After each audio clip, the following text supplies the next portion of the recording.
Hello, YouTube. You'll have to excuse me for doing this, but I am attempting to actually fully utilize this. I've got a Dell Chromebook here that I'm filming on, and I'm trying to make all this work. So far, I've seen this is a pretty good little camera for what it is, but that's beside the point. Today, I want to show you something. I liberated this. I'm not going to open it because that'll switch it on.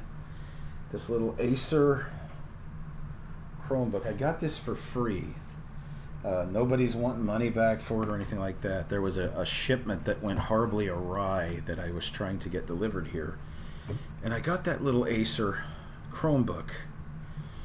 And so like I said, I kind of ended up with it. So it had an older version of Chrome OS, but the ergonomics on the thing, it's a wedge-shaped and very small, but it's got a very clear OLED screen.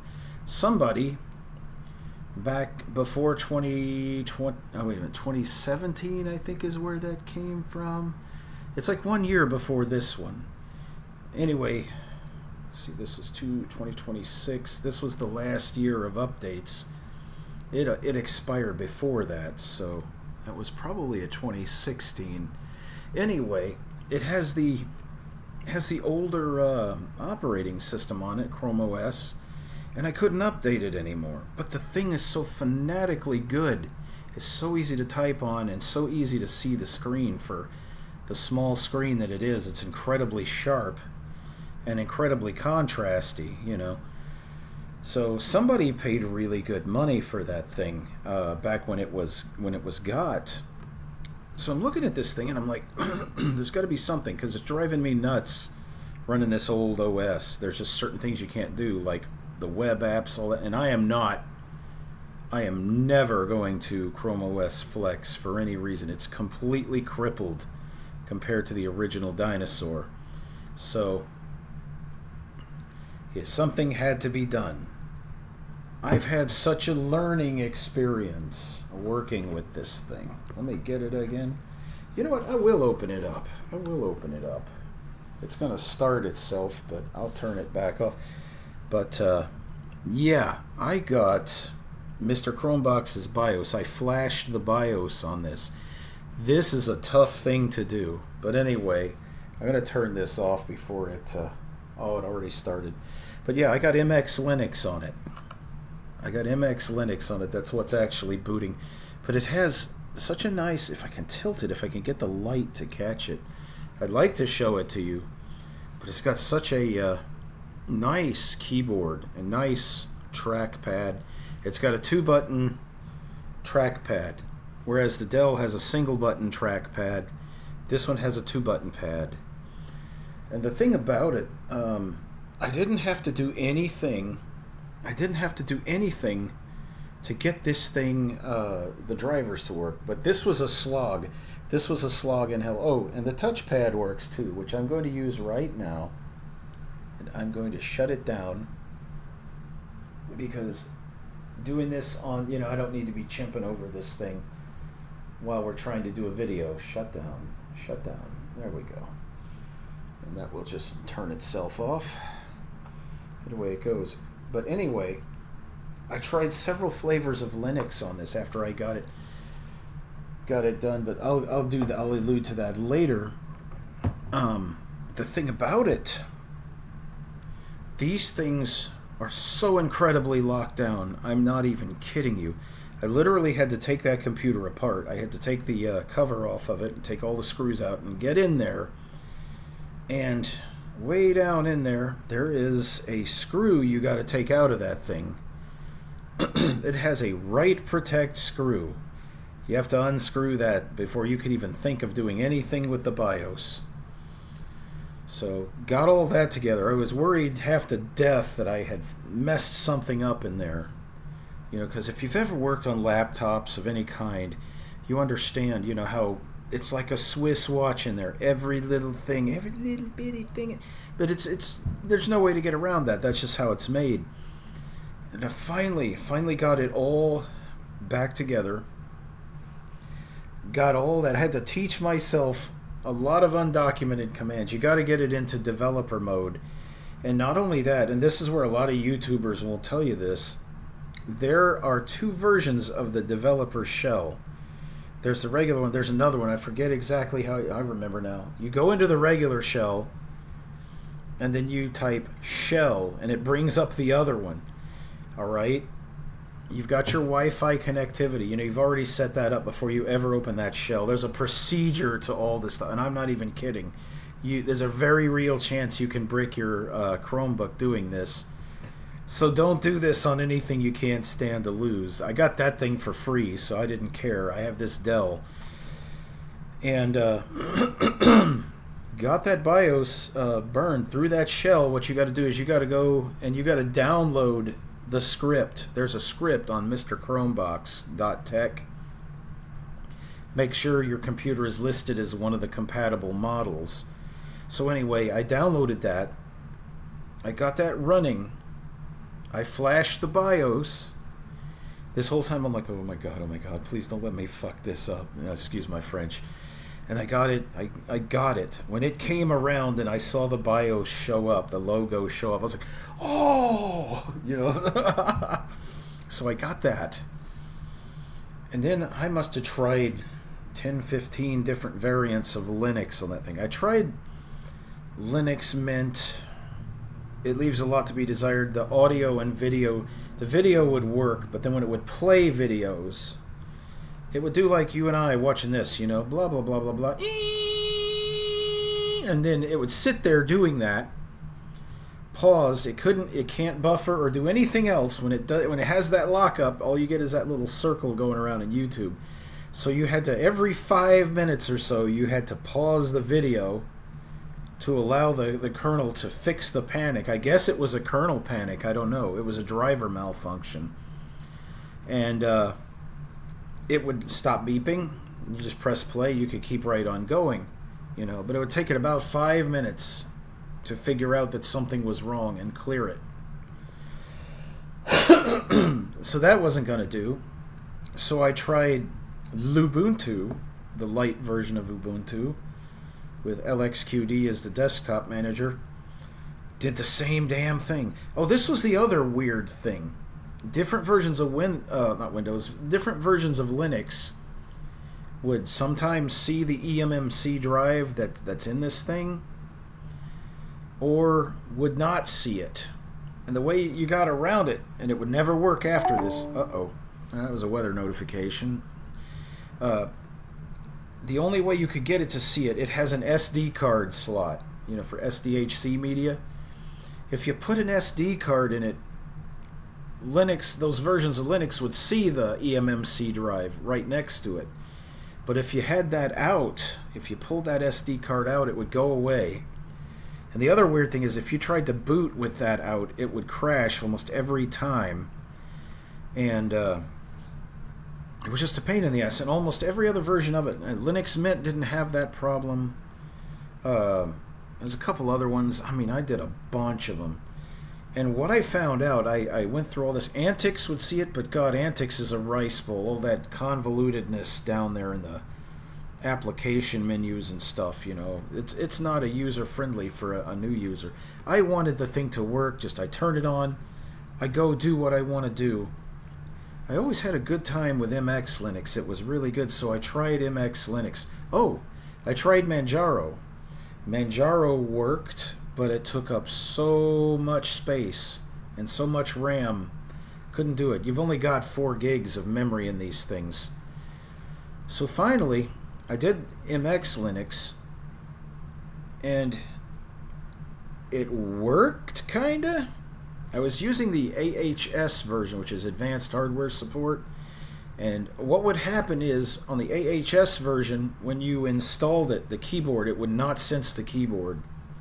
Everything else worked, but it would not pull the keyboard in. You couldn't type anything. So I was like, I started reading, it says, oh, for the latest hardware and drivers, you know. And that kind of would explain a lot of other Linux kernels have gone up there. You know, they've gone to these extended driver support. So I put in the regular MX Linux, and this is after like 2 days of cussing and trying to get this damn thing to do what it wanted to do. So I got that fired up without a hitch. So I'm looking down there. Did it see the internal drive? You know, I'm running the live install, and it saw the internal drive without an SD card being stuck in there. So I knew that was going to work. Oh, I tested the whole thing, man. The video played back seamlessly. Bluetooth worked. Everything worked. So I'm like, okay, let's get it installed. And so I did. I kind of messed up the first time because I didn't turn off. This is important. If you put Linux on one of these things, first thing it's going to want to do, it's going to want to update everything. And you'll get those updates, and you'll download those updates. And you'll let it start compiling the ones that need compiling. You know, it'll start doing all that. And then it'll go to sleep on you in the middle of a frickin' compile. Yeah. Always turn that crap off when you're updating. Because they didn't think about that. But yeah, when you're doing updates on your system for Linux, especially on a laptop, it's bad about it on a laptop. Turn all that power save crap off and plug in your power supply. Because that screwed me up. I had to reinstall everything again. Because once you break that, I don't know what it is about MX Linux, but once you interrupt that, if it fails during a compile, it'll always, every time you start it up and you try to do an update, the updates will fail after that. Because you got that one compile that screwed up. It doesn't clear it out when you exit out. No, it's going to sit there. The minute you try to update, it's going to start trying to do it again, and it's glitched. So... And I haven't found a single sudo apt anything or sudo dpkg command. I haven't found a single one that fixes that crap easily. So you are going to reinstall your OS if that thing goes to sleep in the middle of a compile while you're updating. You've screwed yourself. But anyway, got it all back on there after a hell of a lot of angrily stepping away and then coming back to it, you know, the next day. Got all that on there. Runs like a dream. MX Linux. If you're gonna do a Chromebook liberation, if you're gonna de-Google it, if you're a little bit on the learning curve, there's not much. I mean, it runs just like Windows. You know, everything there operates properly. All the hardware works. Everything works. Don't do the AHS version, but do MX Linux regular install for an older Chromebook. And you will have a small laptop that you're going to love using. And I can tell you that this one is an Acer. This one over here is an Acer. I've worked with Acer machines before enough to know that I don't want one, you know, if I'm not getting it for free. Our first computer was an Acer. It was an Acer Aspire. It was like a desktop system. It was not a mini tower. It was one of those ones that sits under the monitor. And it had the front, the design on the front looked like a wrestler's belt. You know, the way all the, you know how it gets big buckle in the middle, or it was the other way around. It got narrow in the middle and it was like wide on the outsides. It resembled something like that.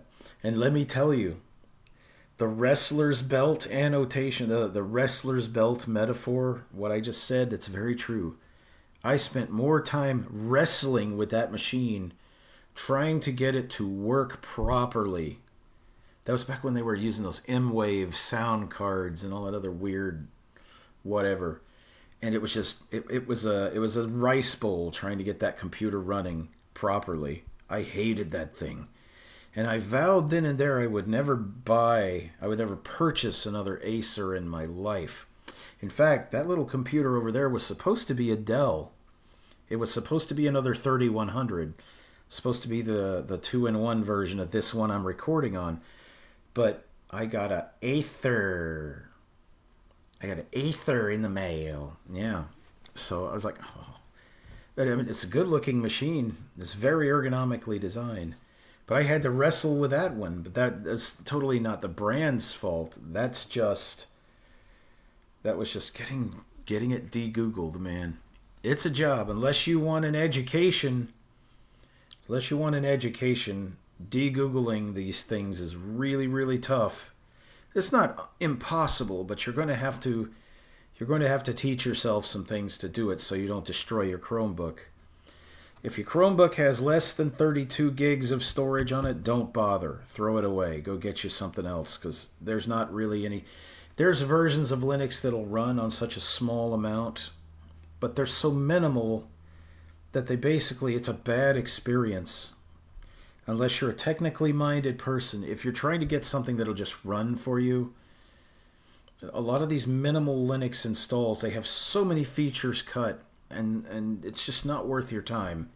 Unless you got a hat with a propeller on the top of it, it's not worth your time messing with that. If you're just looking for something you can use as a normal like Windows or Linux laptop, for doing your writing or your productivity, steer clear of those. Just go with MX Linux. I mean, it's the only one I found that fully worked.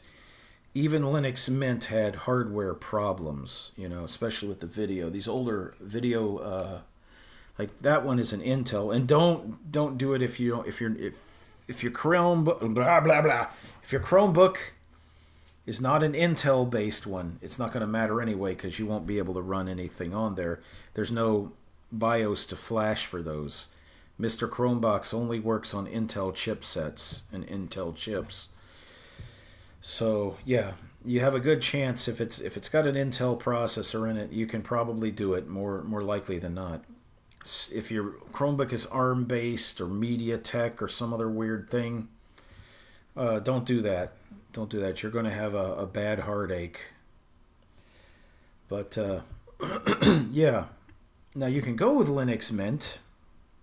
Your video playback is going to suffer because it's going to, I don't know if it does it on other computers, but on that Acer, it just absolutely hated that. And that was a Intel HD 400 series integrated GPU. It should have been able to drive that with no problem. But, and it wasn't the only version of Linux I found was crapping out when you went to YouTube and did that video playback. It is something specific with that hardware. But MX Linux, pretty much it'll run on any damn thing you put it on, just about. It's mid-weight, they say. Mid-weight. But it sits in memory. The highest use I ever saw it at idle was 700 megabytes. So, yeah, it's good. It's good. It'll leave you plenty of memory for running the stuff you run. I was even able to Minecraft on that thing. I was thinking, this doesn't have near the horsepower, but just for shits and giggles, I'm going to try something that really will pull it hard. And for whatever reason, Minecraft will. So I dumped it on there. I don't expect much because it's only 4 gigs of RAM, That damn thing fired up and ran. In fact, it ran so good. It was running better than 60 FPS on that thing. And the only time it ever was when it was generating chunks, because it's eMMC storage. The storage is the only bottleneck in a lot of these Chromebooks is the eMMC method of storage. I'm going to have to pause now. 1 minute. Okay, I'm back. But that was the only thing. I don't exactly remember where I left off, and I can't fix that on the fly. But yeah, that's the only thing I see is, and that could be an Acer thing, the reason that video hardware does that. Because like I said, MX Linux will run on just about anything. 700 gigabytes sitting idle. But that 700 gigabytes is pound for pound giving you a feature-rich experience that would have taken way more memory to do on any other install of Linux. I mean, when I had Linux Mint on there, it was still sitting over a gig of memory that it was using. This is using under. The lowest I saw it use was like 500 gigs. So 5 to 700 gigs, or 5 to 700 megs is where that actually sits. 1 minute. Pretty much if you install that on the system after de-googling it, you're doing pretty well. So that's where I'm going to leave the video. And hopefully you guys got something out of that. I just wanted to tell you guys about the experience of doing that. It's not for the faint of heart, but if you manage to pull it off, if you're flexible enough to educate yourself on it, it's not too hard. It's not the worst learning curve there is out there. Y'all have a good day. Thanks for watching.